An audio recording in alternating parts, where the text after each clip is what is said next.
Bonsoir à tous et bienvenue sur Live TV, bienvenue dans cet auditorium. Face à la Côte d'Ivoire se met à l'heure des élections. Dans le cadre de cette campagne électorale ouverte il y a seulement quelques jours, nous avons décidé de donner la parole à tous les candidats et donc, face à la Côte d'Ivoire, devient candidat approché. Ils se sont présentés devant nous, face à la nation, pour proposer un programme. Et ces programmes doivent être décortiqués, doivent être évalués, on doit les comprendre. La population doit pouvoir s'en saisir. Et pour le faire, Live TV vous ouvre sa lucarne. Vous pourrez chez vous poser des questions à travers les réseaux sociaux et également ceux qui sont dans cette salle, j'ai parlé d'auditorium, vont pouvoir poser aussi des questions à notre invité. Et notre invité, c'est le ministre Touré Mamadou, ministre de la Jeunesse et de la Promotion de l'Emploi des Jeunes, qui est avec nous, qui est par ailleurs directeur central donc, de la campagne d'Alassane Ouattara, mais surtout chargé de la jeunesse. Bonsoir, monsieur le ministre. Bonsoir, merci de nous avoir invités. Je voulais préciser aussi que pour cette campagne, je suis porte-parole du candidat Alassane Ouattara. Vous faites partie du des porte-parole du candidat Alassane Ouattara. Très bien. La dernière fois, vous étiez là, et on n'a pas changé le dispositif. Vous allez vous faire interroger par Toussaint Alain, qui est avec nous. Bonsoir Toussaint. Bonsoir André, bonsoir Monsieur le ministre. Bonsoir. Alors, chers amis, bonsoir. Bonsoir à tous nos amis qui suivent Live TV. Le dispositif, comme l'a indiqué tout à l'heure André, c'est que cette émission permettra de recevoir les candidats ou leurs représentants. Le principe, c'est bien entendu l'équité et le pluralisme, comme on aime à le faire Live TV. Pour cette première émission, nous avions prévu de recevoir 2 représentants de candidats, mais pour des contraintes liées aux agendas de ces candidats, seul le ministre Touré Mamadou a pu se rendre disponible. On espère que lors des prochaines éditions, les différents représentants de candidats à l'élection présidentielle répondront positivement à l'invitation de Live TV. Monsieur le ministre, rebonsoir. Bonsoir Alain. La fin de journée a été marquée par une annonce importante, celle du ministre de l'administration du territoire et de la décentralisation, M. Issa Diakité, qui a, semble-t-il, fait part de la décision du gouvernement de donner suite à certaines revendications de l'opposition. Ces annonces portent notamment sur la recomposition de la CEI avec un membre supplémentaire pour le PDCI et la recomposition des CEI locales. Et par ailleurs, le ministre a annoncé la disponibilité du président Alassane Ouattara à recevoir M. Henri Konan Bédié. Comment réagissez-vous? Quelle réponse apportez-vous à ce qui constitue, semble-t-il, une inflexion positive vers un dialogue entre partis? Non, je n'ai pas de réponse. Je suis moi-même membre du gouvernement, donc je ne peux peut-être que faire que des commentaires. Il faut noter que le gouvernement n'a pas changé sa posture. Je vous ai rappelé ici, il y a 2 semaines, nous avons un gouvernement qui a toujours été ouvert aux discussions, qui a toujours fait preuve d'ouverture lorsqu'il s'agit de mettre en avant l'intérêt de la nation. Rappelez-vous qu'il y a 1 an, il y a eu le dialogue qui devait permettre d'avoir une commission électorale consensuelle. Il y a eu le dialogue sur la commission électorale indépendante. Il y a même eu une place qui a été accordée au PDCI au niveau de la commission électorale indépendante. Ensuite, lorsqu'il y a eu la requête de la Cour africaine des droits de l'homme demandant la recomposition des commissions locales, la CEI a saisi le gouvernement et il y a eu les élections qui ont été organisées il y a quelques semaines sur l'ensemble du territoire national en vue de la recomposition des CEI locales. Mais vous noterez chaque fois que le gouvernement a eu une main tendue, l'opposition a toujours une posture soit de défiance ou de boycott. Ce processus de recomposition qui a été donné par l'opposition a été boycotté par l'opposition. La semaine dernière, le Premier ministre Ahmed Bakayoko a invité à la table des discussions l'opposition qui a brillé par son absence. Aujourd'hui encore, l'opposition a brillé par son absence. Mais malgré leur absence, nous avons toujours fait preuve d'ouverture quand il faut aller dans le sens de l'intérêt général. Très bien, mais vous sembliez dire que la période ne s'y prêtait plus pour une quelconque composition justement de l'organe électoral. Mais là, voici pourquoi on parle d'une vraie inflexion. Est-ce vous ne sentez pas aujourd'hui, au regard de ce qu'on observe dans le pays, qu'il faut réagir, sinon l'escalade pourrait continuer? Non, ce n'est pas ce que j'ai dit. Ce que j'ai dit il y a quelques semaines, c'est qu'à 20 jours d'une élection présidentielle, on ne passe pas le temps à faire des discussions, des dialogues, quand il faut aller donc, vers ses concitoyens pour présenter son projet. Ceci étant, tout dialogue qui s'inscrit et qui respecte nos institutions et qui respecte leur fonctionnement, toute initiative qui peut être prise, qui ne remet pas en cause le processus électoral, sera prise, et ça a toujours été le cas. Aujourd'hui, nous sommes dans une dynamique, il faut que les élections aient lieu à la date constitutionnelle du 31 octobre, et tout ce qui peut être fait avant cela sera fait. Et d'ailleurs, la commission, la CEDEAO qui a séjourné dans notre pays est allée dans ce sens. Toutes les institutions qui sont venues pour essayer d'évaluer la situation ont tous conclu que les élections doivent avoir lieu le 31 octobre et que ces élections doivent être inclusives. La CEDEAO a même demandé à cette opposition, notamment le candidat Bédié et le candidat Finguessan, de reconsidérer leur position par rapport au boycott, de reconsidérer leur position par rapport au refus d'aller à ces élections, et les a mis en garde contre les actes de violence que nous constatons et d'obstruction du processus électoral qui constituent des actes criminels. Monsieur le ministre, les violences, on en parlera tout à l'heure. Toujours est-il que cette annonce du ministre Diakité arrive quand même un peu tard. Ne pensez-vous pas qu'il aurait fallu apporter une réponse positive aux revendications de l'opposition, qui ne concernent pas seulement que la CEI, concernent également la réforme du Conseil constitutionnel, etc. Et est-ce que vous pensez que matériellement, ces annonces qui ont été indiquées par le ministre sont de nature à faire avancer le processus? Le 31 octobre, c'est quand même déjà demain. Non, je ne suis pas d'accord avec vous. Ce n'est pas des annonces qui interviennent tard. Quand vous prenez les deux principaux points de ces annonces, ce sont des points qui ont déjà été évoqués par le gouvernement. La présence d'un membre du PDCI au sein de la commission électorale, ça a été quand même acté en Conseil des ministres après un décret sur proposition donc du PDCI. M. Bamba a été nommé au sein de la commission électorale. Donc, ce n'est pas quelque chose de nouveau. Ensuite, sur la recomposition des commissions locales, le gouvernement a fait droit donc, à cette requête après validation de la commission électorale indépendante. Les élections ont été reprises partout. Mais, sauf que l'opposition n'a pas bougé. Peut-être que cette fois-ci, il faut qu'une pression soit faite sur l'opposition pour qu'elle sorte de sa logique de boycott systématique et qu'elle saisisse la perche qui lui est tendue. Mais les élections sont prévues dans 10 jours. Mais ça ne remet pas en cause les élections. Dans tous les cas, les élections auront lieu dans 10 jours. Tout ce qui peut être fait, qui ne remet pas en cause le principe des élections dans 2 jours, le sera. Mais je vous dis encore faut-il que ceux qui sont en face soient suffisamment de bonne foi pour saisir encore donc, les opportunités d'ouverture. C'est très beau de passer son temps à dire qu'on veut dialoguer, on veut s'asseoir sur la même table avec le gouvernement et qu'à chaque fois que l'occasion s'y prête, on est abonné aux abonnés absents. Est-ce que vous pensez véritablement que nous sommes dans une atmosphère de campagne? Parce que c'est vraiment... en tout cas, nous, on est en campagne. Vous êtes en campagne, mais est-ce que vous avez vraiment le sentiment que la population, parce que vous vous adressez quand même à nos concitoyens, se sentent vraiment dans cette ambiance de campagne? Oui, mais regardez simplement les tournées du candidat à Boaké, plusieurs centaines de milliers de personnes dans les rues. Regardez à Mans. Regardez donc les différentes localités où le candidat est passé. Nous le recevrons donc dans quelques jours à Daloa, vous verrez. Donc les populations adhèrent à cette dynamique donc, de campagne et je peux vous dire que nous qui sommes sur le terrain, les incidents que vous avez évoqués restent assez marginaux par rapport à la dynamique de campagne où nous avons des Ivoiriens qui veulent participer à ce processus important. Et puis en même temps, je peux comprendre la frustration. Ces candidats Bédié et Afinguessan auraient pu donner l'opportunité d'un vrai débat sur donc, ce que chacun a pu faire, ce que chacun peut faire. Ils nous enlèvent donc cette possibilité de débat démocratique. C'est la seule chose qu'on peut déplorer. Mais pour le reste, vraiment, nous, on est en campagne. Un couvre-feu a été décrété dès ce soir à Dabou, où se sont produits des événements assez graves depuis quelques jours.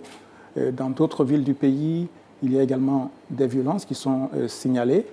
Est-ce que cela n'est pas de nature à amener le gouvernement, pour utiliser un terme qui est un peu à la mode depuis quelques jours, à reconsidérer son option d'organiser des élections coûte que coûte le 31 octobre? Mais Alain, vous êtes obstiné sur la date des élections. Non, ces incidents graves, parce qu'il y a eu quand même mort d'homme, ne remettent pas en cause le processus électoral. Dabou, Bongouanou, Bounois, 3 localités, 3 communes sur 201 communes en Côte d'Ivoire. Ailleurs, les choses se passent très bien. D'ailleurs, je note qu'à Bongouanou, c'est la preuve même qu'il y a une instrumentalisation politique de cela.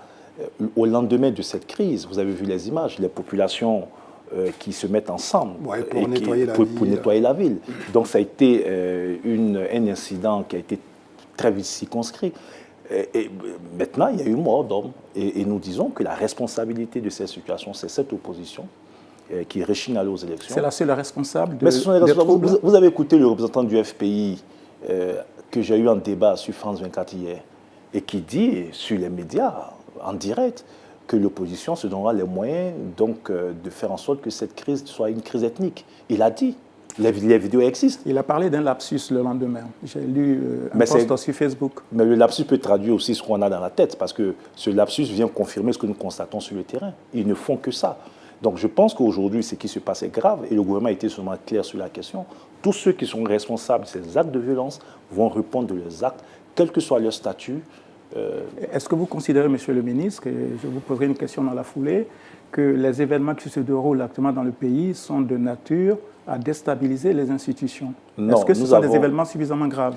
Non, mais une question dans le sens, parce qu'on n'a pas le sentiment que la police, ou en tout cas les forces de l'ordre, tiennent les choses en main. Parce que, voilà, plus on va, plus la situation se dégrade. Est-ce qu'il n'y a pas une sorte de délitement au niveau du contrôle de l'État? Ce n'est pas notre lecture de la situation. Et si les forces de l'ordre, notamment la police et la gendarmerie, n'étaient pas aussi efficaces, on aurait eu des situations beaucoup plus dramatiques.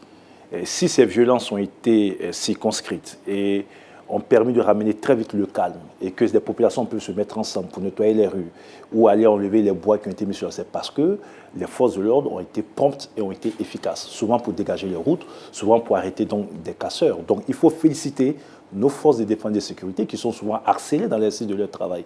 Et ce n'est pas normal qu'on les impose un rythme de travail de la sorte. Et d'ailleurs, ceux qui le font sont des personnes qui ont eu à gérer ce pays et qui devaient être beaucoup plus respectueux des institutions. Donc on ne peut pas avoir géré ce pays et se mettre dans une posture aujourd'hui où on agresse les forces de l'ordre, on agresse les forces de sécurité qui sont là pour assurer la sécurité de tous. C'est inacceptable. Alors j'avais posé cette question et André avait répondu sur mon interrogation pour invoquer l'article 73 de la Constitution qui parle notamment d'événements exceptionnels, c'est-à-dire des mesures exceptionnelles que le président pourrait prendre. Alain, je peux vous dire, il y a juste rien, un mot, monsieur le ministre. Alain, il y a rien, pour vous rassurer, il n'y a rien d'exceptionnel. L'ouverture qui est faite aujourd'hui par le gouvernement en direction de l'opposition, est-ce que, du point de vue technique, le temps permet d'approfondir ce dialogue et de prendre des mesures qui permettront à l'opposition de revenir dans le dialogue politique j'étais clair avec vous, aller aux élections. Et nous avons un devoir de vérité vis-à-vis de nos concitoyens. Toutes ces superfuges de l'opposition pour gagner du temps, aller vers une transition ne passeront pas.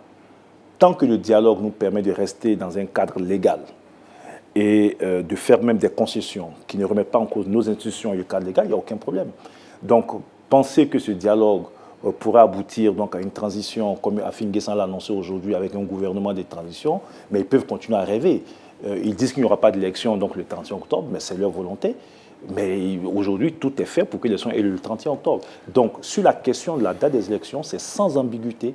Les élections auront lieu le 31 octobre et toute initiative de dialogue doit concourir à la bonne organisation de cette élection le 31 octobre. Alors, juste un dernier point d'actualité. Hier, des badauds ou des individus non identifiés, mais qu'on qualifie apparemment de microbes, ont envahi la cité universitaire de Cocody.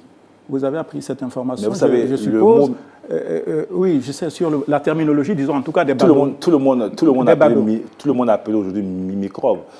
Ceux qui étaient sur le campus de Cocody sont des voyous. D'ailleurs, ils ont été arrêtés et mis à la disposition donc, de la police. Ils ont été arrêtés, ils sont aux arrêts aujourd'hui et l'enquête en cours. Ah oui mais bien évidemment. Vous nous apprenez, non, je vous dis qu'ils ont été arrêtés, ils ont été mis à la disposition de la police. Et donc, on n'est pas là pour justifier, condamner des actes de violence d'un côté et justifier des actes de violence d'un autre côté.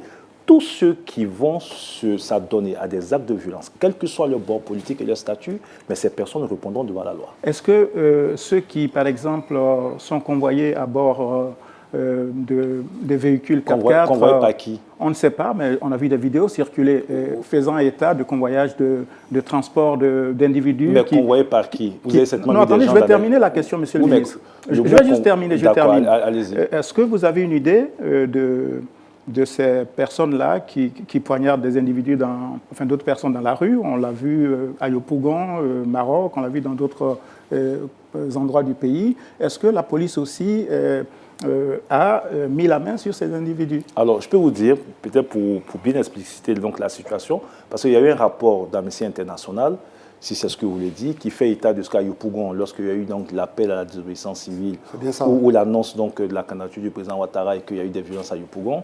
que le pouvoir aurait envoyé donc des gens, mais c'est totalement faux. C'est totalement faux.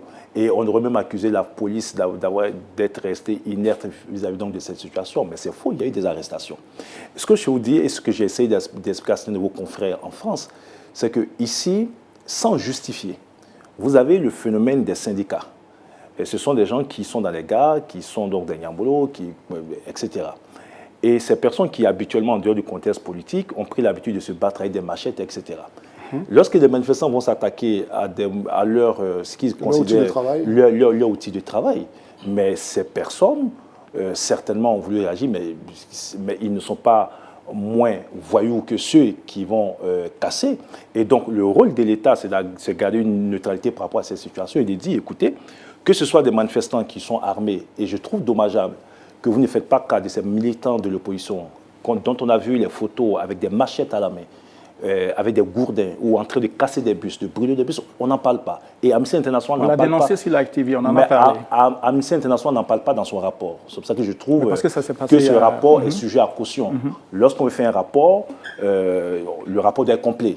Et donc, ce que nous disons, c'est que tous ceux qui sont responsables de ces violences, qu'ils soient des syndicats, qu'ils soient des manifestants de l'opposition, ou toute autre personne, à partir du moment où elles se mettent en porte-à-faux avec la loi, elles vont répondre donc devant la loi. Et la preuve, c'est que je vous dis, c'est que ceux qui ont été sur le campus hier, qui ont été neutralisés par les étudiants, qui les ont mis à la disposition de la police, aujourd'hui sont en procédure. Très bien. Est-ce que rapidement, est-ce que ceux qui ont commis des dégâts, par exemple à Bonoua, il y a 1 mois et demi, ils ont été arrêtés? Oui, il y a eu des arrestations à Bonoua. Très bien. Et à Bongouanou, on a une idée de ceux qui ont commis ces... Il y a eu des arrestations à Bongouanou. D'accord, parce que le ministre de l'administration du territoire évoque ces événements, c'est pour ça que je me permets de... Oui, mais je vous dis que partout où il y a eu donc ces violences, où il y a eu même mort d'homme, où il y a eu dégâts matériels, il y a eu des arrestations. Il y a eu des arrestations, vous nous rassurez là-dessus. Très bien. On va permettre au public de réagir, de nous sortir de ce face-à-face avec...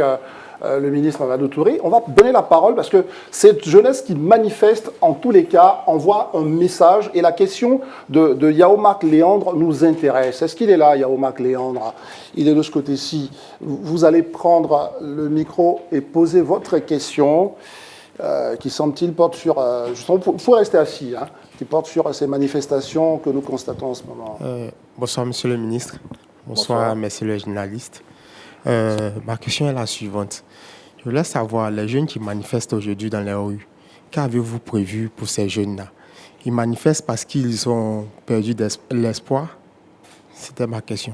Voilà. Est-ce qu'aujourd'hui, nous ne sommes pas face à une société, une jeunesse qui est en perte? Non seulement on parle de repères, mais qui manque aussi d'espoir. Il y a quelque chose qui amène vraiment une telle jeunesse à casser un outil qui sert à la communauté.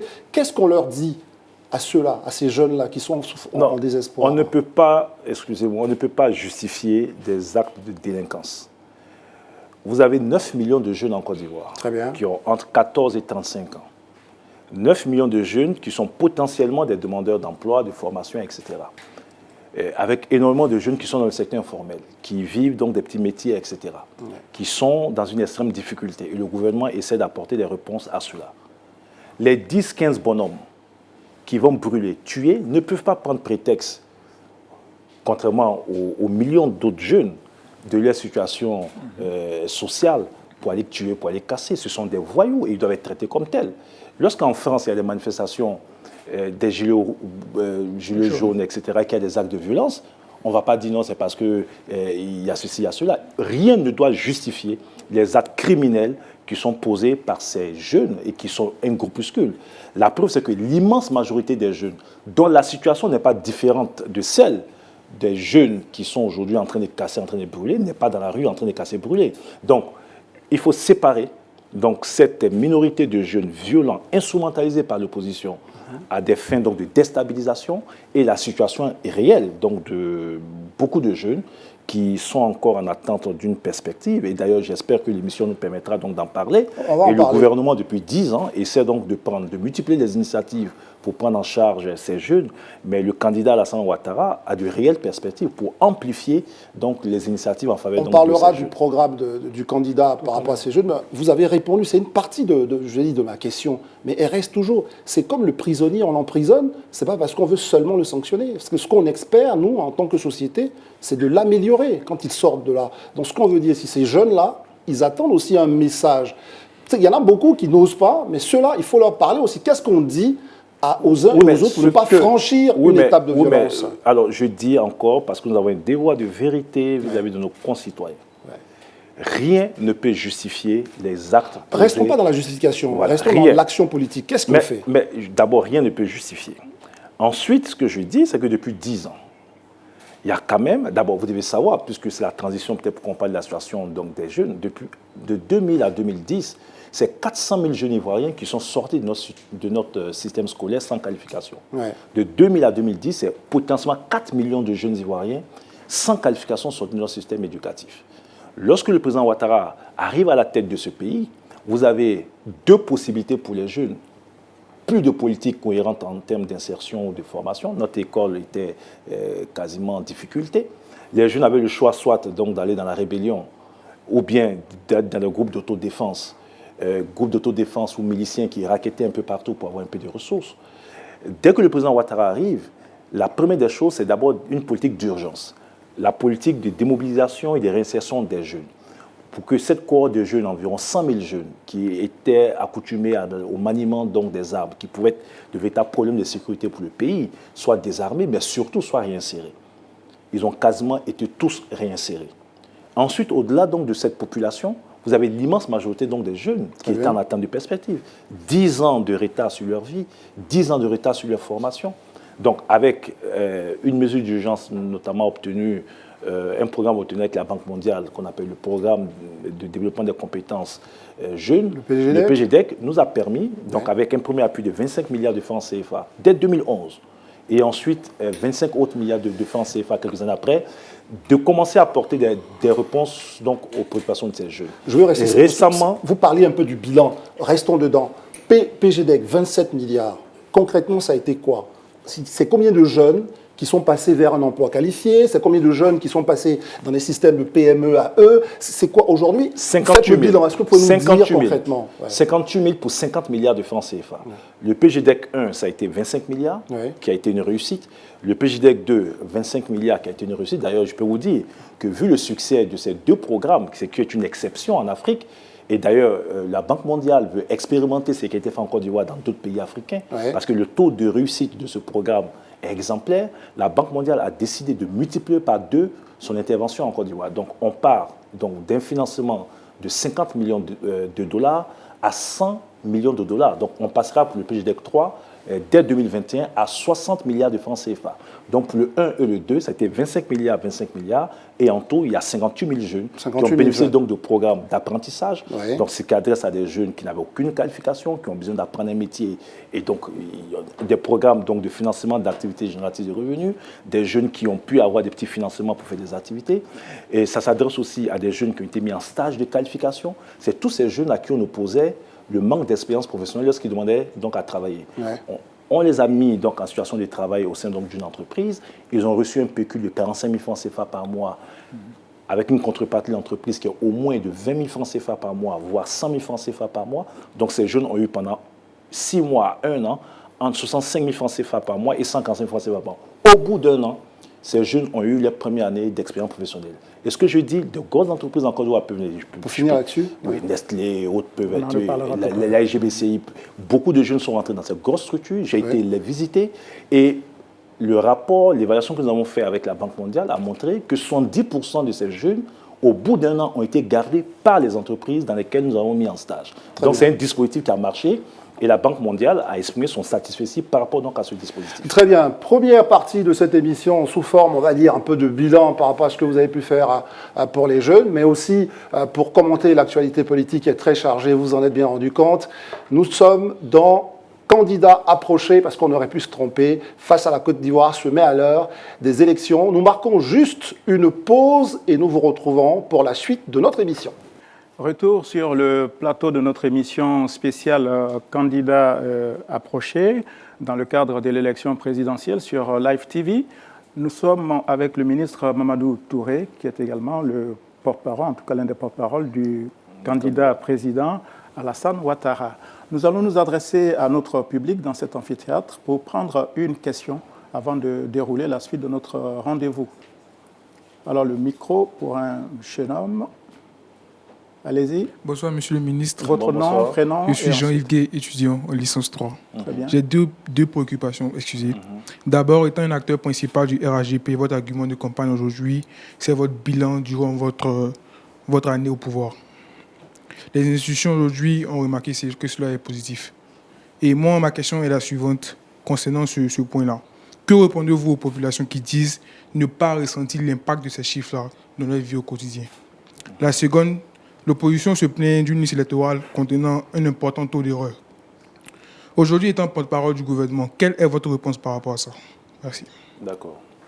Bon, peut-être rapidement sur la liste électorale pour qu'on reste ensuite dans la thématique jeune. On évacue vraiment la question politique. Là, on va parler de jeunesse. Ce sont des accusations fallacieuses de l'opposition. Pourquoi? Parce que, allons dans la démonstration. Pourquoi est-ce fallacieuse? Non, mais ça a eu de démontrer. On a eu un processus électoral avec un agenda clair, publication de la liste électorale, ouverture de la phase donc, du contentieux, qui devait permettre de contester tout nom sur la liste électorale. Ça a duré initialement 3 jours, ça a été, je crois, prorogé. Oui. L'opposition n'a fait aucune contestation sur la liste électorale. M. Gikawe attend le lendemain de la date de clôture, donc de la phase du contentieux, pour venir dire, écoutez, il y a des gens qui sont sur la liste électorale qui méritent de ne pas être. C'est fallacieux. D'ailleurs, la liste aujourd'hui, elle est publique. Donc, tout le monde a la possibilité d'aller construire la liste et puis de se rendre compte qu'effectivement, il y a des personnes qui doivent y être, qui ne doivent pas y être, et vice-versa. Non, notre opposition, elle est dans du dilatoire. Nous avons une liste électorale avec un processus qui est fiable. Et donc, aujourd'hui, cette liste électorale nous permettra donc d'aller aux élections. Donc, très bien. Alors, voilà. Sur la question concernant le bilan de votre retombées oui. en croissance. Alors, c'est une vraie question parce qu'entre 2011 et 2020, nous avons eu en moyenne 8% de croissance dans notre pays. Et si vous vous rappelez très bien, autour de l'année 2018, malgré toutes les performances réalisées, les prouesses réalisées dans tous les domaines, le président de la République, son Excellence Alassane Ouattara, a interpellé le gouvernement donc sur la nécessité de faire en sorte que la croissance soit beaucoup plus inclusive. Elle était déjà, mais faire en sorte que les populations ressentent encore plus les effets de la croissance. C'est ce qui a permis au Premier ministre Amadou Gon Coulibaly donc, de concevoir ce qu'on appelle le programme social du gouvernement, qui devait permettre donc d'amplifier les interventions du gouvernement dans tous les secteurs, eau, électricité, emploi jeunes, infrastructures routières, etc. Et si vous faites le bilan aujourd'hui, vous verrez par exemple que pour ce qui nous concerne donc, au niveau donc, des jeunes, nous avons pu collecter pour l'année 2019 et 2020 près de 346 000 opportunités d'insertion pour les jeunes pour 141 milliards de francs CFA. Ce programme a commencé dans sa mise en œuvre en septembre 2019.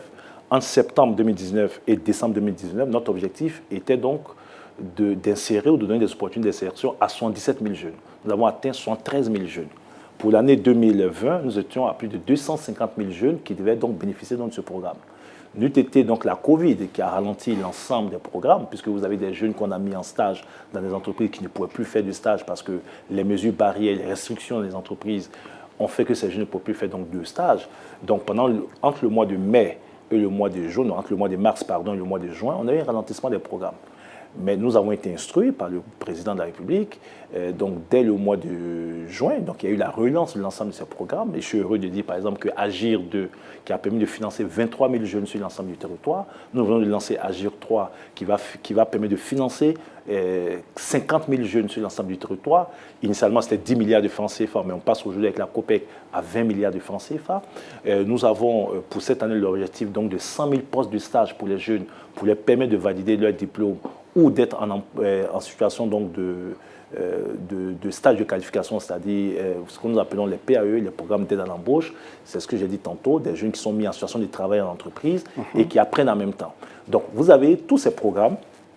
Nous avons les TIMO, on vient de lancer il y a quelques jours pour 2 milliards de francs CFA, 4500 jeunes qu'on a recrutés et de façon transparente au Palais de la Culture. Ces jeunes ont été sélectionnés et dans les autres communes.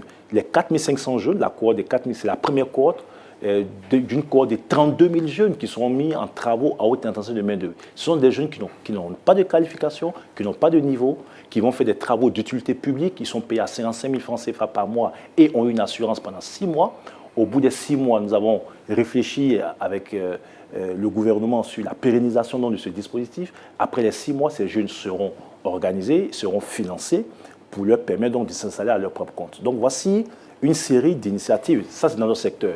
Au niveau de l'eau, le taux de couverture en électricité avoisine aujourd'hui les 90%. Aujourd'hui, vous avez les tables-bancs qui ont été distribués dans un programme de près de 500 000 tables-bancs pour l'ensemble du territoire national. Vous avez vu le ministère Agba dans toutes les localités en train d'inaugurer donc le point d'eau pour les populations. Les filets sociaux avec la ministre Marietou, où près de 200 000 familles bénéficient, dans l'extrême pauvreté, bénéficient de filets sociaux. Ce sont des appuis directs. Dans le cadre donc, de la pandémie du Covid, nous gérons, nous, sous la tutelle du ministère de l'Économie et des Finances, le fonds d'appui aux acteurs du secteur informel. À ce jour, c'est 60 000 acteurs du secteur informel qui ont bénéficié donc de financement. Mes autres collègues au niveau des PME ou des grandes entreprises gèrent la même chose. Donc, vous avez aujourd'hui une série d'initiatives prises par le gouvernement dans le cadre du programme social du gouvernement, dans les secteurs sociaux, et dans le cadre donc, de cette pandémie de la Covid, qui permet aujourd'hui de faire ressentir les effets de la croissance. Parce que la croissance, ça peut paraître abstrait, mais la croissance, c'est la création des richesses. Une fois que la richesse est créée, on est d'accord qu'il faut la redistribuer. Mais la redistribution de la croissance, ce n'est pas aligner tout le monde et distribuer de l'argent. La redistribution de la croissance, c'est investir donc, dans des programmes, dans des secteurs qui profitent à l'ensemble de la communauté. Lorsque vous mettez de l'électricité dans une localité, c'est pour tout le monde. Lorsqu'il y a l'eau quelque part, c'est pour tout le monde. Lorsqu'on construit des écoles, c'est pour tout le monde. C'est ce qu'on appelle la distribution donc, de la croissance. Très bien. Alors, on va peut-être prendre une seconde question avant de revenir à M. le ministre. Encore dans le public, une seconde question, s'il vous plaît. Bonsoir, Monsieur le ministre. Moi, c'est Pierre Bamba, professionnel dans la science des données. Monsieur le ministre, lors de la campagne, on entend beaucoup humilité, méritocratie et beaucoup d'autres valeurs que véhiculait le Premier ministre, Feu Amadou Gon Coulibaly, dont il salue la mémoire. Donc, à Korogo, vous avez annoncé l'Institut Amadou Gon Coulibaly qui allait éduquer, instruire les jeunes sur cette question. Et je voudrais même dire que certains hommes politiques pourront même y aller parce que... On va être court sur la question, s'il vous plaît. Parce que souvent, ils sont avec des personnes et après, lorsqu'ils les quittent, ils menacent de divulguer ce qui s'est passé, certains secrets. Très Donc, bien. cet institut, qu'en est-il et est-ce que vous pouvez décliner un peu les objectifs de cet institut? D'abord, le système de méritocratie est un système qui a été pas instauré, mais qui a été redynamisé par le président Alassane Ouattara. Parce que sous Houphouët-Boigny, on avait quand même la méritocratie. Beaucoup de cadres de valeur ont occupé des responsabilités importantes. Pendant la décennie de crise que nous avons eue, effectivement, on a eu d'énormes difficultés avec ça. La grave crise qu'on a connue en 2010 et entre 2000 et 2010, cette crise n'a pas fait seulement des dégâts au niveau matériel, même au niveau moral, il y a eu des dégâts. Donc le président Ouattara s'est attelé à restaurer cela. Et Amadou Gon Coulibaly n'était que le prolongement donc, du président Ouattara. Il ne faisait que mettre en œuvre ce que lui-même a appris auprès du président Ouattara. Donc on ne peut pas les dissocier. Et là, ce que le président Ouattara a fait, c'est de faire appel à des compétences. Le ministre Abdrahmane Cissé, par exemple, qui a occupé des postes à la présidence de la République, ou qui n'apparaît, qui est aujourd'hui DG donc, du BNET, ou d'autres jeunes cadres qui sont retrouvés là-dedans, dans l'administration publique à des hautes fonctions, mais c'est parti donc d'une volonté politique, dans un contexte où un pays est en pleine reconstruction, où on a pris conscience que notre école, pendant cette décennie, n'a pas forcément fonctionné, n'a pas forcément formé les meilleurs cadres, mais fait appel à toutes ces intelligences extérieures, mais qui sont des Ivoiriens, qui sont venus et qui ont permis au président Ouattara, en plus des compétences qu'on avait en interne, donc d'atteindre tout ce qu'il voulait. Alors, ça a été possible parce qu'il y a une volonté politique. Alors, sur l'Institut de formation politique Amadou Gon Coulibaly, nous avons fait l'annonce Cet institut sera créé dans un mois au maximum. Et l'idée, c'est d'en faire la première institut de formation politique à l'adresse donc des jeunes et des cadres dans la sous-région. Et l'idée, c'est donc de pérenniser les valeurs incarnées par Amadou Gon, mais valeurs qui étaient tirées du président donc Alassane Ouattara, et permettre à des jeunes de quelques opposants politiques que ce soit d'avoir un cadre sérieux de formation politique pour renforcer leurs convictions, pour renforcer leurs différentes idéologies et d'être au service donc de leur pays. Très bien. Nous allons permettre à nos internautes qui sont sur nos réseaux sociaux, Facebook, de réagir à tout ce qui se dit ici même et de poser des questions. Monsieur le ministre, c'est Adelph Justin Quadio qui pose la question. Comment expliquez-vous que la prime de 45 000 francs allouée aux stagiaires par l'emploi jeune puisse connaître des arriérés depuis plus de 2 mois? Voilà, ça c'est maintenant la gestion pratique, ça existe. Dans le concret, comment ça se passe? Et on a des arriérés. Est-ce que déjà c'est vrai ce qu'il dit? Comment expliquer cela? Alors, je veux savoir qu'il y a eu une situation liée même à la rigidité donc, du fonctionnement donc, de cette institution qui a fait que, par exemple, en 2018, on avait près de 9 000 jeunes qui étaient en situation d'arrêt donc de paiement donc de primes de Qu'est-ce que vous appelez rigidité? J'arrive, je vais expliquer. Et donc des jeunes qui mettaient 1 an, voire 2 ans sans avoir les primes de stage. Lorsqu'un jeune rentre en stage dans une entreprise, les procédures administratives, les procédures... Donc la bureaucratie. Non, le mécanisme même financier au sein donc, de cette institution qui est quand même une sorte d'EPN. Donc il y a des règles. Le jeune qui rentre en stage le 1er du mois, qui fait 1 mois de stage, donc qui finit le 31 du mois, le jeune doit envoyer les justificatifs donc, de son stage validés par l'entreprise. Donc, il ne peut le faire qu'après le 30 du mois. Et quand ce document part, l'agence emploi jeune doit valider le document, ça prend quelques jours, quelques semaines, avant que le contrôleur budgétaire et l'agent comptable qui eux-mêmes vérifient qu'effectivement le jeune a émargé et qu'il a fait le stage. Donc, du coup, on avait des délais. Et raisonnablement, si on voulait payer un jeune qui faisait un stage le 1er du mois, il fallait attendre jusqu'à la fin donc, du mois qui suit. Donc ce que nous avons fait avec l'appui du chef de l'État et du Premier ministre Amadou Gon Coulibaly, c'était d'abord de réformer ce dispositif et faire en sorte que les délais de traitement donc, des dossiers des jeunes stagiaires n'excèdent pas 20 jours. C'est le cas actuellement. Il y a eu quelques difficultés liées donc, à la situation du Covid, donc, qui fait qu'il y a encore quelques retards, mais vous verrez que depuis 2019, d'abord, les 9 000 jeunes qui étaient en situation d'arrêt, tout a été donc réglé et on n'a plus eu de problème donc, de traitement de stage. D'ailleurs, ce qu'on a fait, c'est de faire en sorte qu'on a un compte à la BNI. Donc, on a eu une certaine flexibilité dans la gestion donc, de ce compte qui permet donc, pour certains stagiaires donc, à la BNI de payer directement donc, les stagiaires. On retourne peut-être sur Facebook Est-ce qu'il y a une autre question d'internaute? On n'a pas de questions internes. Ok, donc on revient vers Monsieur le ministre. Je voudrais, Alain, si vous permettez, qu'on reste un peu sur tous ces programmes, et notamment donc, la création du ministère que vous dirigez, qui a été créé en même temps qu'il y a eu emploi jeune, etc. Parce que la vraie problématique dans nos sociétés, ce sont, si vous voulez, les chiffres. Qu'est-ce qu'on sait véritablement de la question de l'emploi des jeunes? Aujourd'hui, après ces années, est-ce que vous pouvez nous donner un tableau pour nous dire, bon, voilà la situation de l'emploi des jeunes, on a 15%, 20%, 2 millions, enfin, en tous les cas, quelle est la situation de l'emploi des jeunes dans notre pays? D'accord. Votre question est pertinente. Hein. Et la question des chiffres, même si ça fait l'objet des débats, la question des chiffres est une question importante parce que ça nous permet de bien apprécier donc, la situation. Je vous ai dit qu'en 2000, de 2000 à 2010, c'est 400 000 jeunes Ivoiriens qui sortaient de notre système éducatif sans qualification. Très bien. Qui venaient grossir soit le nombre de chômeurs ou le nombre d'emplois informels, etc. Hémorragie parce qu'on a un système éducatif qui produisait potentiellement donc, des chômeurs ou qui n'étaient pas à même donc, de lutter contre le chômage scolaire. Quand le président Ouattara arrive aux affaires, je ne reviendrai pas sur les cas des jeunes démobilisés et tout ça, il fallait arrêter cette hémorragie. Et cela s'arrête d'abord par des réformes. Réforme de notre système d'éducation, réforme de notre système d'enseignement technique et professionnel, réforme de notre système d'enseignement supérieur. J'ai eu l'honneur de conduire la réforme de l'enseignement technique et professionnel pendant 1 an et demi, de janvier 2017 à juillet 2018. Cela m'a permis de bien comprendre la problématique de l'insertion des jeunes, parce que ce n'est pas seulement des programmes spéciaux qui permettent donc de régler la question de l'insertion des jeunes. Il faut qu'à la base, ces jeunes soient formés. La question de l'insertion est réglée par la formation. On avait, tenez-vous bien, un système d'enseignement technique qui formait des chômeurs. quand vous avez le centre mécanique de Vridi, qui formait des jeunes en mécanique auto, sur des voitures, des moteurs de véhicules de type R4.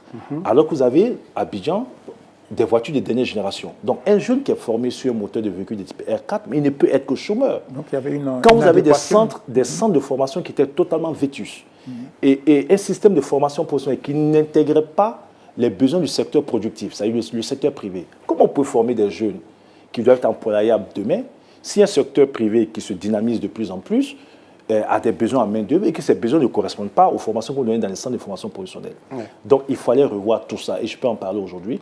Réforme du système d'enseignement pour donc revoir les contenus de formation, faire en sorte que le secteur privé soit intégré donc, dans le dispositif de la réforme, ce qui a permis donc, de déterminer le secteur privé 13 branches professionnelles. Et c'est le secteur privé qui nous a dit, écoutez, voici les 13 branches professionnelles dans lesquelles nous avons une dynamique, où nous avons une évolution, nous aurons une évolution, en tout cas je parle des entreprises les prochaines années, et pour lesquelles on a besoin de main-d'œuvre. À partir de ces 13 branches professionnelles, nous avons commencé à écrire le contenu pédagogique. Ça, c'était important. Ensuite, il fallait reconstruire ces centres de formation. Vous avez des centres de formation, j'ai parlé du matériel qui était vétus, des enseignants qui eux-mêmes ont été formés sur du matériel donc, de vieille génération, qui avaient besoin d'être recyclés, programme de recyclage donc, des enseignants. Ensuite, rééquipement de ces centres de formation, formation des enseignants sur les nouveaux équipements. Nous avons construit de nouveaux centres de formation. Il y en a combien? Il y a 25. Il y a 22 centres de formation qui ont été réhabilités par le président Hassan Ouattara. Il y a 25 centres de formation qui sont en cours donc, de réhabilitation. Aujourd'hui, on a une soixantaine de centres de formation. Et regardez le joyau à Yopougon, 2 joyaux à Yopougon. Le centre Mohamed VI qui a été construit, qui forme en BTP en hôtellerie, avec du matériel de dernière génération, dans le cadre de la coopération avec donc, avec le Maroc. Mais il y a le lycée professionnel de Yopougon qui a été construit dans le cadre du C2D. Donc, tout ce programme de reconstruction vient pour rattraper un retard. Parce que pendant toutes ces périodes de crise, il n'y a plus donc d'investissement dans le secteur de la formation professionnelle. Près de 400 milliards de francs CFA ont été investis par le président Ouattara. Bien évidemment, les effets ne seront pas visibles tout de suite, parce que ces jeunes qui rentrent dans ces centres de formation, dans les meilleurs centres de formation aujourd'hui, avec des équipements de pointe, avec des enseignants qui sont aujourd'hui à niveau, mais vous voyez dans quelques années que ces jeunes, quand ils sortiront dans ces centres, ils seront plus aptes sur le marché du travail. Au niveau, je termine rapidement, au niveau de l'enseignement supérieur, avec donc les différents ministres qui sont succédés, il y a eu la réforme de l'enseignement supérieur. On en parlera tout à l'heure. La construction donc, de nouveaux lycées, pardon, de nouvelles universités pour désengorger les universités existantes. Et puis, des réformes qui ont permis de mettre en place le système LMD qui permet donc de professionnaliser les filières donc, de formation. On reviendra sur la... Très bien. Merci, Monsieur le ministre, pour ces précisions. Nous sommes candidats approchés sur Live TV. Nous allons partir sur les réseaux sociaux. Une question de M. Mexan Kokou. Les chiffres qui sont avancés par M. le ministre, sont trop faciles. Sur quel site peut-on les vérifier? Il est quand même trop facile de réciter des chiffres qui ne nous sont pas accessibles. Alors, M. le ministre? Oui, et sur ça, la question de cet internaute, c'est important parce que vous avez obligation quand même de communiquer mais le gouvernement, supports, alors je lui dis très concrètement, il va sur le site du gouvernement. Très bien. Il va sur le site du CICG. Et d'ailleurs, sur le site de campagne qui a été fait par le gouvernement, vous retrouvez tous les chiffres que je cite. Le nombre d'établissements construits, le nombre d'établissements à construire, le nombre d'investissements réalisés, etc. Ensuite, vous avez donc les partenaires techniques et financiers qui publient aussi des chiffres. Donc, sur les différents programmes, le PGDEC, etc. Donc, tous les chiffres liés donc, aux résultats obtenus dans les différents secteurs donc, de formation et d'insertion sont disponibles sur le site du gouvernement, au nom du CICG ou au nom de nos partenaires donc, à l'international. Alors là où il y a également la polémique, c'est sur le nombre de chômeurs. Encore. Oui. Alors, il y a plusieurs philosophies en ce qui concerne l'évaluation du nombre de chômeurs. Donc, vous parliez tantôt d'un chiffre approchant les 3,8 ou 3,6 en Côte d'Ivoire, là où d'autres institutions internationales évoquent le chiffre de 42, 44. Lesquelles? On a parlé d'une étude indépendante qui a été publiée sur les réseaux sociaux. J'ai le document. Par quel institut? Par un institut qui travaille avec l'OIT. D'accord. Enfin, le BIT, le Bureau international du travail. Mais je sais que le gouvernement, il y a 1 an et demi, 2 ans, par la voix du directeur général de l'emploi, avait évoqué un chiffre tournant autour de 3,6% de chômeurs. Alors d'abord, le nombre de jeunes, si nous pouvons avoir un chiffre exact, et le nombre de jeunes en recherche d'emploi. Et quelle définition donnez-vous au chômage? Déjà, qui est chômeur, qui ne l'est pas? Parce qu'il y a plusieurs maisons, guillemets, quant à la définition du mot chômage. Mais ça doit être la base de tout. Parce que s'il n'y a pas une acceptation sur les concepts, on peut discuter jusqu'à demain. Avant de discuter sur les chiffres, sur leur opportunité, leur légitimité ou leur fiabilité, c'est d'accorder sur les définitions. Alors, je vais aller très rapidement. Qui est chômeur selon le BIT ou l'OIT? Un chômeur est une personne qui remplit 3 conditions. C'est une personne qui ne travaille pas, une personne qui est apte à travailler et une personne qui est à la recherche d'un emploi. À partir de cette définition, un instrument de mesure du chômage a été mis en place partout dans le monde. Et cet instrument a permis de mesurer le chômage aussi bien dans les pays européens que dans les pays africains. Et cela fait ressortir un semblant d'incohérence. Pourquoi semblant d'incohérence? Parce qu'au niveau de certains pays développés, on a des taux de chômage qui avoisinent les 10%. 5, 6, 7, 8, 10%. Alors que dans la plupart des pays africains, selon l'Organisation internationale du travail, le BIT, le taux de chômage reste relativement bas. Au Niger, selon l'OIT, le BIT confirmé par la BAD, le chômage est de 0,4%. Au Togo, il est de 1,7%. En Côte d'Ivoire, à l'époque, quand ce rapport sortait, il était de 2,6%. Tout près de nous, au Libéria, il était de 3%. Au Mali, il était de 5%. Alors, pourquoi? Question. Alors, le rapport de la BAD, sur lequel a forcément communiqué vos collègues journalistes en Côte d'Ivoire, qui prétendent que la BAD aurait dit qu'il y a entre 70 et 90% de chômeurs, ce qui a été repris même par le président Bédier, mais qui était totalement, la BAD n'a jamais dit ça. La BAD dit, donc, dans son rapport 2018, que oui, on a des niveaux de chômage qui sont très bas dans les pays africains. Et cette incohérence apparente liée au fait que plus les pays sont pauvres, plus le chômage est bas, peut s'expliquer par le fait que l'extrême pauvreté de ces pays amène les populations à faire des petits métiers pour pouvoir s'en sortir. Or, à partir du moment où ils font des petits métiers pour s'en sortir, ils sortent la définition stricte du chômage. Mais on rentre dans une autre dimension. Est-ce que parce que quelqu'un va à la sauvette ou quelqu'un a un salon de coiffure, il a une activité qui lui procure un revenu, parce qu'être travailleur, quelqu'un qui a une activité qui lui procure un revenu régulier.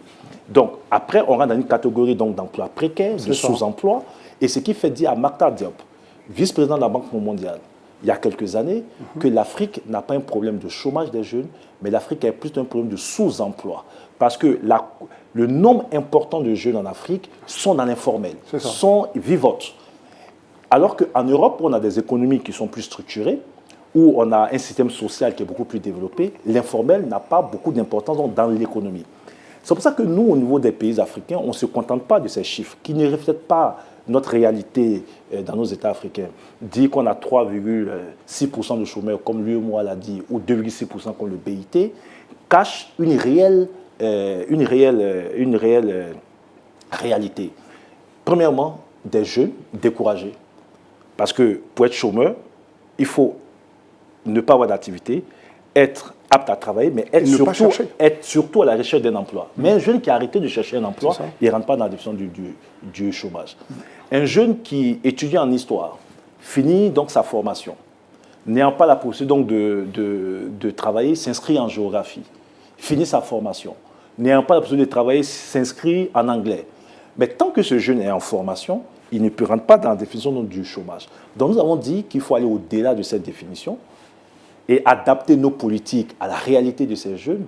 Et la réalité, c'est que beaucoup de jeunes sont dans l'informel, beaucoup de jeunes vivotent, et c'est pour ça que le gouvernement apporte des réponses adaptées. Tous ces financements qu'on met en place, qui s'adressent donc à ces jeunes, même qui ont besoin d'un premier soutien pour intégrer le tissu économique, ces formations complémentaires qu'on donne aux jeunes, pour leur permettre d'avoir d'autres formations autres que les formations de base, améliorant leur employabilité, permet aujourd'hui donc de prendre encore cette dimension. Et pour être très précis, le taux de chômage plus le taux combiné de sous-emploi ramène donc à 26%. Le taux de chômage en strict, on a 3,6% sur l'UEMOA. Mais lorsqu'on ajoute à ce taux de chômage le sous-emploi, on a 26%. Et lorsqu'on prend donc l'emploi informel, dans nos États africains, on est entre 70 et 90%. Ce que la BAD a dit, c'est que si le Togo a un taux de chômage de 1,7%, le taux combiné de chômeurs, de sous-emploi et d'emploi informel au Togo est à 90%. Vos collègues ont fait un raccourci pour dire oui, la BAD dit qu'il y a 90%. On reviendra là-dessus. On reviendra là-dessus parce que tous ces chiffres que vous venez de donner, il faut bien évidemment s'y attaquer. Et on pense que vous avez quelques recettes. Le rapport de la BAD 2018 qui est publié, qui est disponible, qui est sur le site de la BAD, que tout le monde peut consulter. Donc vous avez les recettes, il faut qu'on en parle ici même à travers la formation, à travers tout ce que vous mettez en place pour la question donc, de l'entrepreneuriat des jeunes, tous ces programmes de formation, il faut qu'on en parle ici même, juste après une pause publicitaire. La Côte d'Ivoire vit un moment important, c'est bien sûr le choix du futur dirigeant de notre pays. Élection présidentielle va évidemment avec la présentation d'un certain nombre de programmes. Et pour le faire, nous recevons ici l'un des représentants du candidat Alassane Ouattara, c'est le ministre Mamadou Touré, avec qui nous échangeons sur le programme de son candidat. On va commencer par parler de Oui, on va continuer sur l'emploi et les jeunes. Alors, Monsieur le ministre, il semble que de nombreux jeunes occupent des emplois qui n'ont aucun rapport très souvent avec la formation qu'ils ont reçue. Que comptez-vous faire pour qu'il y ait une meilleure adéquation entre l'emploi et la formation des jeunes? Parce qu'en fait, pour s'en sortir, ils sont obligés de prendre le premier emploi qui se présente à eux. Ce n'est pas mauvais en soi. C'est-à-dire qu'un jeune occupe un emploi et que cet emploi ne soit pas forcément en adéquation avec sa formation de base aujourd'hui. Vous avez des jeunes qui sont formés dans des secteurs d'activité, qui se reconvertissent et qui mènent des études dans d'autres secteurs d'activité. Ce qui est préoccupant, c'est que des jeunes aient des formations, surtout sur le marché du travail, avec un secteur privé ou des entreprises qui cherchent la main-d'œuvre, et ces jeunes n'ont pas la formation qui leur permet de travailler donc, dans ces entreprises. Donc ce que nous faisons donc, dans le cadre donc, de la politique gouvernementale, ce sont les formations complémentaires qualifiantes qui permettent donc, sur des périodes allant de 3 mois, 6 mois, voire un peu plus, de donner des formations complémentaires à ces jeunes pour les rendre tout de suite opérationnels dans le marché du travail. Et nous le faisons avec beaucoup de structures, étatiques comme privées. Ce que nous faisons aussi, c'est l'apprentissage. Vous savez, on a lancé un programme d'apprentissage avec l'AGFOP. 5000 jeunes aujourd'hui sont en apprentissage et au bout donc, de leur formation qui va durer entre 6 mois et 1 an, ces jeunes seront installés et opérationnels. Je voudrais vous prendre sur ça, parce que je préparais ma question, j'étais sûr. Moi, je pensais que l'apprentissage était le parent pauvre quand même de notre système éducatif. Pourquoi? Parce qu'aujourd'hui, nos concitoyens le vivent au quotidien. On a beaucoup de jeunes qui sont dans des ateliers de mécanique, dans des salons de je ne sais quoi, et ces jeunes sont complètement en déphasage avec, on va dire, l'évolution normale qu'on aurait pu leur donner, parce qu'ils travaillent. Sauf que là, l'administration ne s'en occupe pas, ils sont avec M. Seri ou M. Mamadou comme leur patron, et ils sont complètement coupés du système éducatif. Ça, c'est un gros problème, monsieur le ministre. C'est un gros problème. Et d'ailleurs, c'est pour cela que l'année dernière, le gouvernement a adopté un texte, une loi, un décret donc, sur l'apprentissage dans notre pays, qui permet donc de réglementer, d'encadrer donc l'apprentissage des jeunes et de prévoir même des ressources pour les maîtres apprentis, c'est-à-dire des personnes qui acceptent de prendre des jeunes et de les former, de prévoir donc des pécules pour les jeunes qui sont mis en apprentissage et de s'assurer que l'environnement de travail de ces jeunes est sécurisé et surtout permettre à ces jeunes, après leur apprentissage, donc d'avoir l'opportunité de s'installer. Donc aujourd'hui, nous avons un texte important qui a été adopté l'année dernière dans le cadre de la réforme sur l'apprentissage pour nous rapprocher de ce qui se passe dans les autres pays. Je vous ai dit que, bon, j'ai été à la formation professionnelle, mais le système d'enseignement général ne peut pas être la solution à la problématique de l'insertion de nos jeunes. Prenez des pays comme la Suisse ou l'Allemagne. En Suisse, où j'ai fait pratiquement 10 ans, 2 tiers des enfants après le primaire vont dans le système de formation professionnelle. Les longues études ne sont pas la panacée de tous les jeunes. 2 tiers des enfants sont orientés vers des centres de formation professionnelle. Au bout de quelques années, ces enfants sont opérationnels, peuvent travailler donc, dans les entreprises. Mais avec des passerelles qui permettent donc à ces jeunes, même si vous sortez dans un centre de formation professionnelle et que vous travaillez, vous avez toujours la possibilité donc, de réintégrer le circuit à tout moment et de faire des longues études si vous voulez. Cette réforme, nous l'avons conduite en Côte d'Ivoire. Et aujourd'hui, avec donc la réforme de la formation professionnelle, avec donc des passerelles qui sont prévues, des enfants qui vont dans les centres de formation professionnelle, qui suivent des cours des centres de formation professionnelle, qui seront opérationnels dans quelques années, peuvent après se être docteurs et autres là. Mais il faut aussi qu'il y ait de l'éducation. On a hérité d'un système français où on estime que ce sont les déchets de notre système qui vont à la formation professionnelle. Là où en Allemagne et en Suisse, qui sont des pays où les taux de chômage sont les plus bas donc en Europe, et avec le niveau, donc le taux d'emploi est beaucoup plus élevé chez les jeunes, ils ont pris l'option de la formation professionnelle. Il n'y a pas de solution alternative à cela. Et donc la sensibilisation, c'est surtout les parents. Que les parents arrêtent de considérer que c'est dévalorisant. Bon, un enfant qui apprend un métier peut travailler, et même avec les ressources qu'il gagne, s'il veut après continuer ses études, il le fait.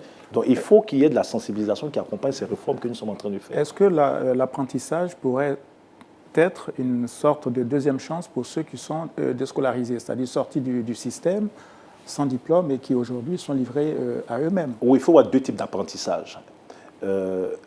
Déjà, les programmes que nous mettons en place aujourd'hui, que je considère comme étant des programmes spéciaux, dans le cadre du programme social du gouvernement, oui, c'est une seconde chance qu'on donne à des jeunes qui sont sortis du système éducatif, qui n'ont pas de niveau, qui n'ont pas de qualification. Nous les recyclons avec l'AGEFOP, aujourd'hui avec le ministère. On a une idée du nombre de ces jeunes, du chiffre? Oui, 5 000 l'année dernière, 1 500 que nous sommes en train donc de mettre en apprentissage avec le ministère de la formation professionnelle, et qui permettra donc à ces jeunes alors, il y a 10 000 par le passé, ça je vous l'ai dit, il y a près de 10 300 jeunes, avant ces 5 000, que le gouvernement a pu recycler, qui travaillent dans les hôtels, qui travaillent dans les ateliers, et qui gagnent aujourd'hui leur vie. Et donc, dans le cadre du programme social, l'année dernière, c'est 5 000 jeunes qui sont en formation actuellement, et 1 500 qui vont commencer leur formation. Et je suis d'accord que ça, c'est une sorte d'école de la seconde chance. Maintenant, il y a le programme classique de formation professionnelle, où on essaie de faire en sorte, aujourd'hui avec la réforme, que les cours ne soient pas seulement théoriques et qu'une partie des cours se fasse dans les écoles, mais que le jeune soit surtout en entreprise ou en atelier pour apprendre. Parce que la formation professionnelle, c'est la formation aussi pratique. Très bien. Vous voulez interroger le programme du candidat Alassane Ouattara, c'est l'occasion de le faire. Vous êtes dans cette salle. Le ministre Mamadou Touré vous écoute. Bonsoir, monsieur le ministre. Bonsoir. Donc, je suis Richard Séchi. On sait qu'en 2030, on sera 35 millions d'Ivoiriens, dont 19 millions de jeunes qui seront en âge de travailler. Et donc, votre parti, le RHDP, a élaboré un plan stratégique 2030, qui est une vision sur 10 ans. Qu'est-ce qui est prévu concrètement pour ces jeunes-là, pour leur assurer une existence qui est digne? Alors, ce que je veux savoir, c'est que dans la décennie 2010-2020, c'est près de 3 millions d'emplois que notre économie a générés. Près de 700 000 emplois au niveau du secteur privé, plus de 100 000 emplois au niveau de l'administration publique, près de 1 500 000 emplois au niveau du secteur agricole. Et quand je prends les différents programmes qui ont été mis en place par nos différents ministères, etc. 3 millions d'emplois en 3 ans. L'idée, pour la prochaine décennie, est d'aller à 8 millions d'emplois en 10 ans, avec 5 millions d'emplois les 5 prochaines années. Cela veut dire, et ça a été présenté par le directeur des campagnes en charge du programme, Patrick Hachi, le ministre d'État Patrick Hachi, que nous consolidons nos acquis, nous amplifions les différents programmes qui sont mis en œuvre et qui présentent des résultats probants, un soutien plus accru au secteur privé en continuant d'améliorer l'environnement du secteur privé, mais en apportant tous les appuis nécessaires au secteur privé pour que le secteur privé soit de plus en plus dynamique. C'est un investissement massif dans le secteur de l'éducation-formation et surtout la formation professionnelle, parce que même si nous avons un secteur privé qui est dynamique et que les jeunes formés ne répondent pas aux besoins du secteur privé, ça ne va pas. Donc le secteur éducation va continuer à être un secteur prioritaire pour le gouvernement. Vous savez que près de 2500 milliards de francs CFA du budget national est consacré au secteur éducation. Rappelez-vous qu'à l'époque, pour notre développement, Houphouët-Boigny a misé sur le secteur de l'éducation, où la plupart des pays africains ont pris d'autres options. Donc le fait d'avoir un investissement massif aujourd'hui dans le secteur de l'éducation, surtout au niveau de la formation professionnelle, garantira, en liaison avec toutes ces réformes qui vont permettre à l'économie de permettre au secteur privé de créer encore des opportunités d'emploi, permettant de former des jeunes gens qui, après leur formation, pourront décider de s'installer à leur propre compte en étant des entrepreneurs, et en ce moment, le dispositif de l'État va les accompagner, ou bien être suffisamment formés pour être donc embauchés en entreprise. Très bien. On retourne encore vers le public. Une question, madame ou monsieur? Un monsieur, très bien. Une question en rapport avec notre thème. Hein? Oui. Merci. Bonsoir, monsieur le ministre. Je suis Franck Ngama, ingénieur en technique agricole. Ma question est la suivante. Nous constatons que l'économie de la Côte d'Ivoire est basée sur l'agriculture. Et présentement, la majorité de la jeunesse ne s'y intéresse pas. Quel est le plan que le gouvernement a mis en place pour attirer la jeunesse à s'intéresser à l'agriculture? Parce que la majorité des jeunes présentement s'intéressent plus à la mécanique et à d'autres secteurs. Mais l'agriculture, c'est délaissé à des personnes vieillissantes. Merci. Il fait bien de le dire parce qu'on sait que le chômage est urbain, c'est un phénomène vraiment urbain. Donc, et pourtant, il y a des possibilités en milieu rural, etc. Et qu'est-ce qu'on fait? Comment on intéresse les jeunes? C'est le sens de la question de notre cher Ngama. D'abord, je pense qu'il faut faire évoluer les mentalités. D'abord, lorsqu'on dit que l'agriculture constitue a une importance dans notre économie, c'est réel. Mais on a une économie qui est de plus en plus diversifiée, avec les services, etc. Alors, lorsqu'on dit que des jeunes doivent aller dans le secteur de l'agriculture, ce n'est pas forcément aller prendre des tabacs et puis cultiver. Le président de la République a décidé d'opter pour une politique d'industrialisation. L'idée, c'est qu'à travers nos matières premières, notamment le café, le cacao ou l'anacarde, on ait de plus en plus d'unités de transformation de ces produits. Donc, le secteur agricole, je parle du secteur agricole, peut générer énormément d'emplois, pas seulement des emplois liés au fait d'aller prendre la tabac et puis cultiver. Si, par exemple, on arrive à motoriser l'agriculture et qu'on arrive à avoir des machines et autres là, qui peuvent aider à cultiver, mais ces machines, il faut les réparer. Ces machines, il faut les conduire. Donc, pour réparer ces machines, il faut la main-d'œuvre qualifiée. Donc, si on décide aujourd'hui de transformer notre cacao, aujourd'hui, pour la première fois, et c'est sous le président Ouattara, comment vous comprenez que la Côte d'Ivoire, qui est le premier producteur du cacao, il n'y ait aucune école, aucune filière de formation en chocolaterie? Aujourd'hui, à Mohamed VI, grâce au président Hassan Ouattara, nous avons la première filière de formation en chocolaterie, avec des jeunes gens qui sont formés dans le domaine de la chocolaterie, et puis qui pourraient faire tout ce qui est lié à la chocolaterie. Donc, oui, le secteur agricole constitue un secteur important, mais il ne faut pas voir le travail traditionnel dans l'agriculture, c'est de voir tous les emplois que peut générer une économie agricole et faire en sorte, même un manager, aujourd'hui, on peut avoir un diplôme en comptabilité, on peut avoir un diplôme en management, et puis manager une unité agricole, gérer les ventes, etc. etc. Et donc, nous allons continuer dans cette dynamique-là, mais en cohérence avec l'orientation économique ces prochaines années, cohérence économique qui tend vers la transformation de certains produits tels que l'anacarde, le cacao et le café. On comprend bien que vous allez vous appuyer sur la formation, mais il y a un pan de la formation, tous les analystes, en tout cas tous nos concitoyens le pensent, c'est la question du civisme et de la citoyenneté qu'on peut mettre au cœur de notre système. Et sur ça, je voudrais que vous ayez un mot là-dessus. Est-ce que vous pensez qu'aujourd'hui, il n'y a pas je vais encore employer le mot, une sorte de délitement de la morale publique qui fait que les jeunes même ne sont plus accrochés à quoi que ce soit en termes de formation sur ces questions-là. Mais on est d'accord. Alors, qu'est-ce qu'on fait aujourd'hui pour les 5 prochaines années? Qu'est-ce qu'on met en place pour essayer d'attirer tout cela vers l'amour? Je vais juste compléter. Est-ce que, en parallèle de ce que dit André Bois, n'y a-t-il pas une forme de contestation de l'autorité de l'État qui est peut-être liée à l'absence de formation sur l'éducation civique et morale, parce qu'avant, c'était au programme de l'enseignement en Côte d'Ivoire, mais aujourd'hui, on a l'impression que les jeunes sont en manque de balises. Oui, mais parce que pendant 10 ans, entre 1999 et 2011, il n'y a plus eu d'État, véritablement. L'État s'est affaibli. Ça, ce n'est pas une accusation, c'est un constat, on est d'accord? Non, c'est un constat. L'État s'est affaibli. La rébellion que nous avons eue, qui a ensuite, pendant la décennie de crise que nous avons eue, ces jeunes ne sont plus habitués. Donc, avoir un État fort, un État qui les sécurise, un État qui, même s'il n'intervient pas dans la vie au quotidien, un État qui régule la société, etc. Donc, aujourd'hui, nous avons un problème, on est d'accord, et que le président Ouattara essaie de régler depuis 10 ans. Tout ce que vous voyez aujourd'hui, toutes ces manifestations d'incivisme, dont le paroxysme a été constaté après la mort de Didier Arafat, où tout le monde a été choqué par les actions qui ont été menées par certaines, de profanation et autres. Mais c'est la déconstruction morale de notre pays de 2000 à 2010. Donc ce ne sont que les effets que nous voyons. Alors pour redresser cette situation, il y a des choses à faire.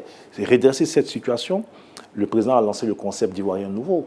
Faire en sorte que notre système éducatif soit réellement un système d'encadrement des enfants. Faire en sorte que les parents ne dérogent pas à leurs responsabilités, parce qu'on oublie très souvent la responsabilité des parents. Et puis faire en sorte que ces jeunes soient pris en charge. Nous avons aujourd'hui le programme du service civique qui a été mis en place par le gouvernement du président Alassane Ouattara, qui a permis donc de resocialiser beaucoup de jeunes. On n'en parle pas souvent. Le phénomène des microbes que nous avons constaté il y a 2-3 ans, avec le niveau d'insécurité dans certaines communes, a été réduit pas seulement par la répression, mais par le fait que des milliers de ces jeunes ont été resocialisés à travers des centres de services civiques. Vous pourrez aller visiter Brembresso, vous verrez donc ces jeunes qui sont en formation et qui, après leur formation, sont resocialisés. Donc, il y a aussi des actions de prise en main, de prise en charge de la jeunesse par le gouvernement, mais ce n'est pas suffisant. Chaque acteur doit jouer son rôle, l'État, les parents et la société civile. Est-ce qu'on peut, par exemple, envisager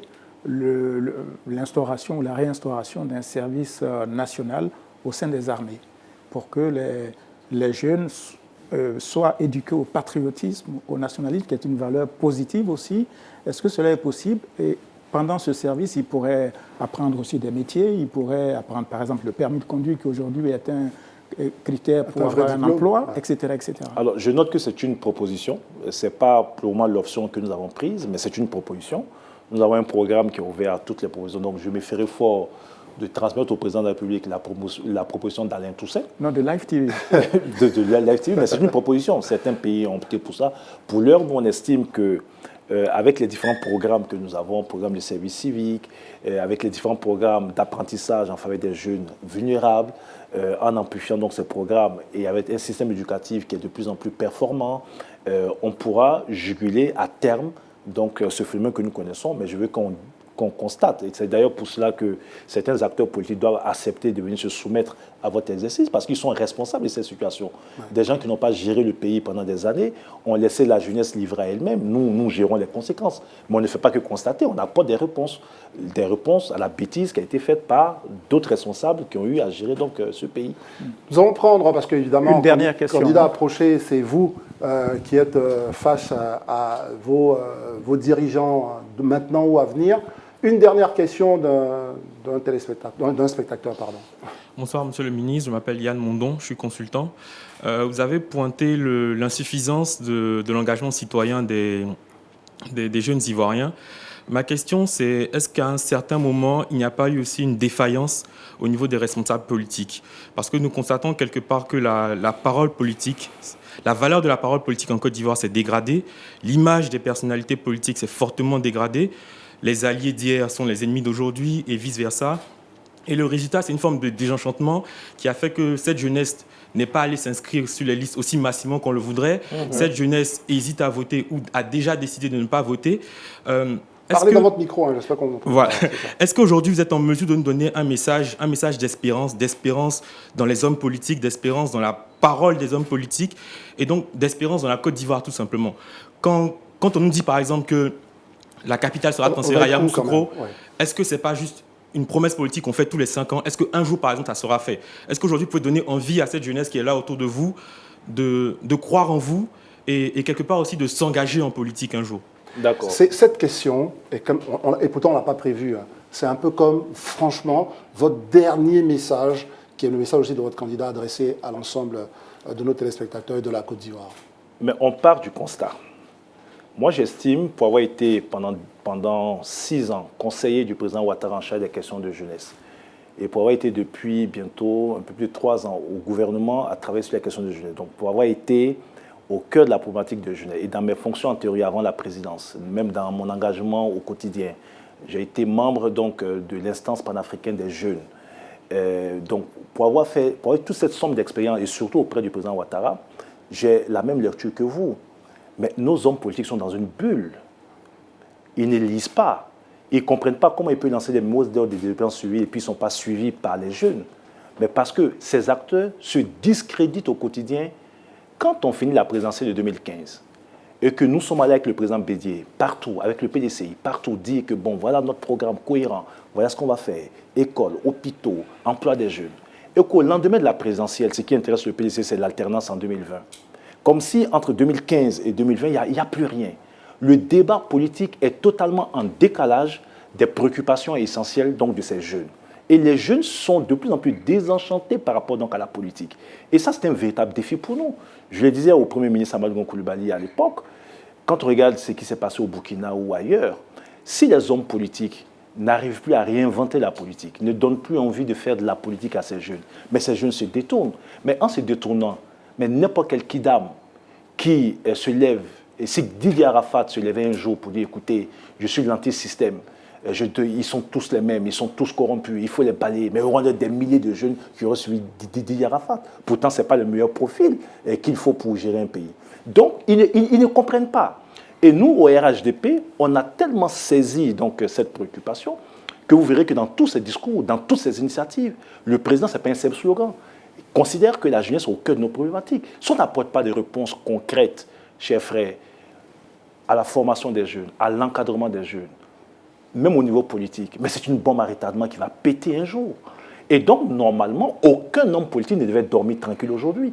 Quand vous avez 77% de la population qui a moins de 35 ans, quand vous aurez 35 millions donc, de jeunes, enfin d'Ivoiriens dans quelques années, avec autant de défis pour l'éducation, le nombre de salles de classe, la capacité d'accueil dans les universités, etc., aucun homme politique ne devait dormir. Malheureusement, ça n'intéresse pas nos adversaires. Tout ce qui les intéresse, c'est le pouvoir pour le pouvoir et rien que le pouvoir. Nous sommes les seuls qui faisons la promotion des jeunes. Moi, j'ai été conseiller du président Alassane Ouattara à 34 ans. Abdourahmane Cissé a été ministre du gouvernement à 32 ans. Jean-Louis Moulot a été conseiller à la présidente de la République à 38 ans. Il a été jeune directeur de cabinet adjoint du président de la République.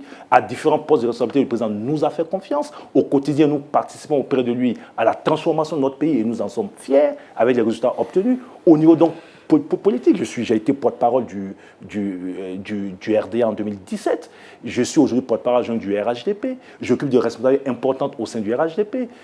Krabé Philippe, qui est le directeur exécutif adjoint en charge de la jeunesse, a 31 ans. Il est doctorant. Le seul parti qui accorde une place importante dans la gestion au quotidien aux jeunes, en prenant en compte les programmes, c'est le RHDP. Tout le reste, c'est du bavardage. Vous avez au FPI tous ces cadres qui se réclament de Gbagbo. En 1990, Laurent Gbagbo avait 45 ans. Les Simone et Yves Gbagbo, les Assouadou étaient autour de Gbagbo. 30 ans après, c'est les mêmes acteurs politiques qui sont au FPI. Très bien. Au PDC, c'est la même chose. Donc, je veux vous dire, ne vous découragez pas. Croyez en l'action que nous menons. Le seul qui est en cohérence entre les idées qu'il véhicule et les actes, c'est le président Alassane Ouattara. Et vous êtes fiers aujourd'hui de voir que dans ce gouvernement, vous avez beaucoup de jeunes, Kwasi, Belmonde et autres là, qui sont en responsabilité. Blé Goudé n'est rentré au gouvernement que pendant la guerre. Laurent Gbagbo n'a jamais su faire confiance à sa jeunesse en dehors d'aller dans les agora et parlements. Alassane Ouattara, aujourd'hui, ne veut pas que ces... Voilà. Monsieur le ministre n'est pas votre candidat.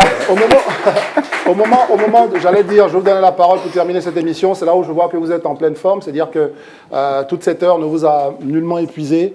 En tout cas, merci de nous avoir fait cet honneur, monsieur le ministre, et surtout d'être venu porter la parole de votre camp politique.